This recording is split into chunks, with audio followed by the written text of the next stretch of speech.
क्या बात है पवन भैया, यार ये की तो दिल है यार, कितनी बार जीतोगे पवन भैया। सही में बता रहा हूँ दोस्त, ये रियलिटी है भाई। देखो पवन सिंह का ये वाला सॉन्ग जो आया था ना टी सीरीज से, लामी लामी केस, तो ये छोटी शब्दों में बोला जाए तो बहुत अच्छा था, बहुत बढ़िया लगा, इमोशन भरा हुआ है इस सॉन्ग पे, इसमें नो डाउट यार। लेकिन ये जो सॉन्ग आया है भाई आदि शक्ति फिल्म से, भाई इसमें इमोशन भी भरा हुआ है, प्लस इसमें डांस भी कर सकते हो आप।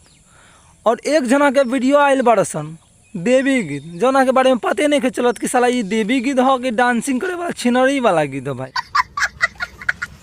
और अपने आप के कंपटीटर बुझता रहे केकरा से, पवन सिंह से। साला हो के तो चप्पल ला के नहीं खे, लेकिन कंपटीटर करे के तरह के शौक बा, लेकिन क्या करबो भाई। देखो जो रियलिटी है भाई मैं वही बोलता हूँ, जिसको भी बुरा लगे तो भाई मुझे माफ़ करना, क्योंकि मैं रियलिटी के सिवाय कुछ नहीं बोलता अपने चैनल पे।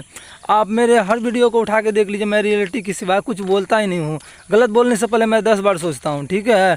लेकिन बात रही पवन सिंह से, तो भाई पवन सिंह से बराबरी मत करना यार।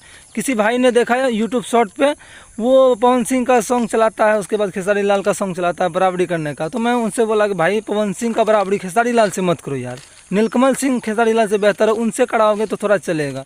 मेरा यह न्यूज़ देने का मतलब ये की है कि भाई आप लोग कंपटीटर उनको मत कराओ यार पवन सिंह से, क्योंकि देखो पवन सिंह वो सिंगर है ना, दुनिया के वो सिंगर है पवन सिंह, जो माइक लेके खलिया ऐसे करके मतलब दहाड़ देंगे ना, तो बाकी सिंगरों का बॉलीवुड वाला टॉलीवुड वाला कितने गाना फीका पड़ जाएगा उसके आगे, इसका कोई ठिकाना नहीं है भाई।